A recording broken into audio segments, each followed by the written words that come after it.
I'm excited to announce that Benchmark Books has become a new sponsor of Gospel Tangents. We're teaming up together and we're going to offer a contest to give away a free book. Not just any book, this is the Parallel Doctrine and Covenants that compares the 1832, 1833, and 1835 Doctrine and Covenants side by side, so you can see the changes. When it was originally published, it was about $50, but the book is now out of print. Kurt Bench was actually the one who wrote the introduction to this book. It's a fairly recent book, but if you find it on Amazon now, check this out. It's $175. On Aid Books, it's even higher, $260. This book is a very valuable book and has become a collector's item, especially for historians or those seriously interested in Mormon history. Here's what you need to do for a chance to win. Just go to gospeltangents.com/newsletter. In there, enter your email address and your name, and we'll simply put you in a contest for a drawing on Pioneer Day, July 24th. I figured that was appropriate for podcast dealing with Mormon history. We'll announce winners here on our podcast in the next day or two after that on air, and then we'll ask for your address. We're only going to ship to the continental United States, so otherwise shipping just becomes too expensive, and this is a very large book. I also want to add, this is Kurt Bench here. We've got transcripts available of some of our recent episodes on Gospel Tangents, and they're available on Amazon. Even if you don't live in the United States, you can get those for just $9.99 on your Kindle, no shipping required. If you'd like a paperback copy, they're about $12 or so. So anyway, I'm excited to have Gospel Tangents team up with Benchmark Books, and I hope you enjoy our next episode. In the Gospel Topics essays on polygamy at LDS.org, it says that Joseph Smith was sealed to a young girl, quote, several months before her 15th birthday, meaning she was just 14 years old. She wasn't the only teenage bride that Joseph Smith had. We'll talk to Dr. Brian Hales about these sealings. Were there other ways that Joseph could have been sealed to these young women that didn't involve marriage? The Gospel Topics essay references someone who were young, under 15, I think, so they were 14 years old. You're probably thinking of Helen Kimball. Oh, that's who I'm thinking. There are two 14-year-olds. The Okay. other 14-year-old was Nancy Maria Winchester, and we don't know anything about that relationship when it happened. She may have been 15. My bet is she was 14. But Helen Mar Kimball is the one 14-year-old, and for several reasons, I don't believe that relationship was consummated. But Joseph gets accused of all kinds of crazy things. People even call him a pedophile. Now, a pedophile is someone who's interested in children under 11, which would not apply to Joseph in the wildest of rumors. But he was sealed to probably two 14-year-olds and a 16-year-old. Was that Fanny, the And, 16-year-old? No, Fanny was, depending upon when you want to date it, 17 to 19. By my dating, she was 19. Okay. But some people push it to 33, and she would have been 17. But the 16-year-old was Flora and Woodworth. And actually, Flora was divorced from Joseph. Most people don't know this. She had a blow-up with Emma, Flora did, and Joseph had given Flora a gold watch. And Emma demanded the watch. We don't know how Emma found out about it, but according to the very sketchy notes that we have, Emma took the watch and smashed it, destroyed it underfoot. And the next day, after this confrontation, and we're indebted to William Clayton for some of these details for the timeline, but Flora went out and married a non-member, Carlos Gov. And there were conversations with Joseph and Flora, and then Helen Mar was the one who reported that actually they separated. There's essentially a divorce between Joseph and Flora, which is the only one that we're aware of all of these. But Flora later said she intended to cling to the prophet, suggesting that maybe it wasn't a full divorce, just for time divorce or something. So again, we're working with some sketchy details, but the language would certainly support that. But getting back to the 14-year-olds, we only know about Helen. But gratefully, Helen lived a long time. And she wrote more supporting Joseph and plural marriage than any other woman in the church in the 19th century. So whatever happened with her and Joseph did not cause her to lose faith in Joseph or even in plural marriage. But what we know from pretty good sources, from her primarily, was that her husband was Heber C. Kimball, and Heber C. Kimball wanted to please Joseph or create some kind of a family bond. So Heber C. Kimball taught Helen and then offered Helen, according to Helen's words, like a ewe lamb, okay, to Joseph. And Joseph taught her plural marriage and agreed to be sealed. And you could say, why didn't Joseph just tell her to wait?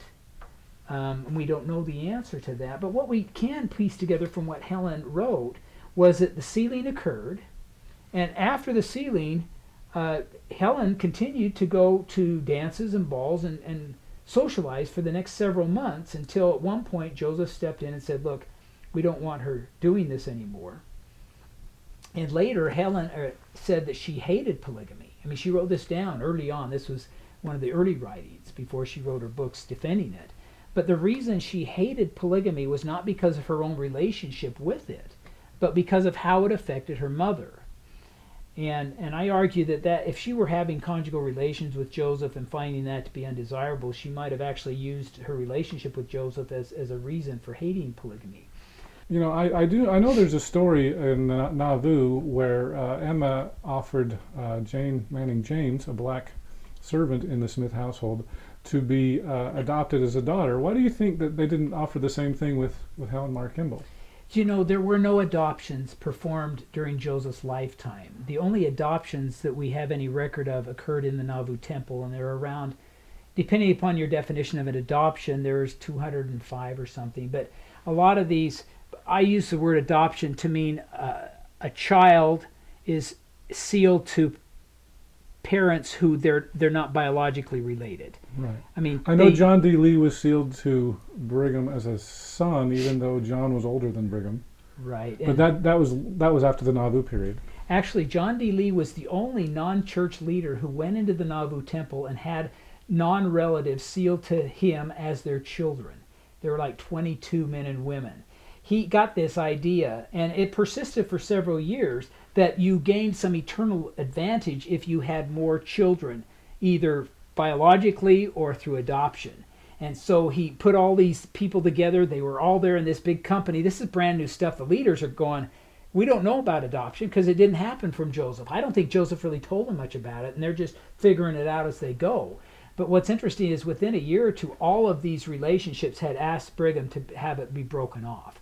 John D. Lee was thinking all of these children were going to take care of him as their parent, and all of these children were thinking John D. Lee was going to take care of them as his children. And so when it finally came out, nobody wanted to be part of John D. Lee's family. And my understanding is, and I haven't researched it in detail, but I think they were all left John D. Lee. And of course, once the Nauvoo temple was closed, there were no sealings, adoption sealings. Now, Dick Bennett and I were together just a week ago. We laughed a little because he and I have been on opposite sides of, well, were there sealings in winter quarters? And he said there was, probably. And I'm saying, I don't think you can do that outside of a temple. Brigham was very explicit that you couldn't do those outside of a temple.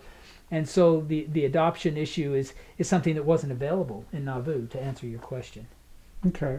So you're saying that there just and I don't know when Helen Mar Kimball was sealed to Joseph, but that just wasn't really an option in that year to be sealed as a child rather than as a wife? Well, they didn't have a temple, and you can't do adoption sealings outside of a temple. Adoption sealings. Okay, so therefore it had to be a plural marriage because that could be done outside a temple. Right.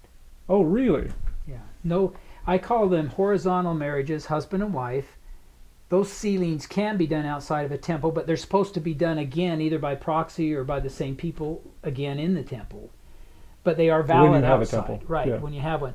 But the vertical teachings of a child to sealings, vertical sealings, child to parent, can only be done in a temple setting.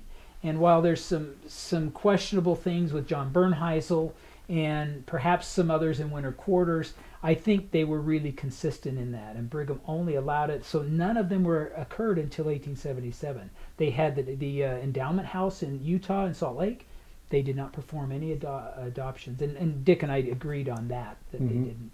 But there were some adoptive sealings in Nauvoo before they left west. Right, but it's also confusing because in the months and years after that, there was a lot of talk about people increasing their kingdoms on earth, But all they could do was get promises from families to be in George Albert Smith's family or in Parley Pratt's family or somebody else, Willard Richards' family.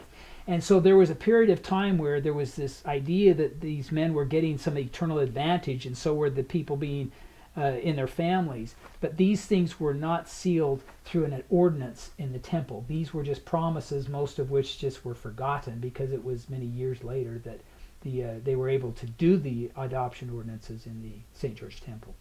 Okay. I hope you enjoyed our discussion with Dr. Brian Hales. We're not done with our conversation about Helen Mar Kimball just yet. In our next conversation, we're going to talk about the Temple Lot case. It was a very important court case involving polygamy and is the source of many of the historical documents that we have documenting polygamy in Joseph Smith. And my argument is that the reason they didn't call Helen wasn't because she was 14 and they'd have been embarrassed. I mean, a 14-year-old marriage was eyebrow-raising, but it wasn't scandalous in Nauvoo, and I would think even in Utah in 1890.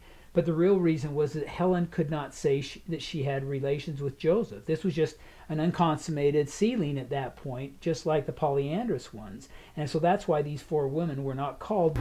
Click here to subscribe, click here for a transcript, and over here you'll see some other videos that we've done here on YouTube. We hope you'll use this as a valuable resource to learn more about Mormon history.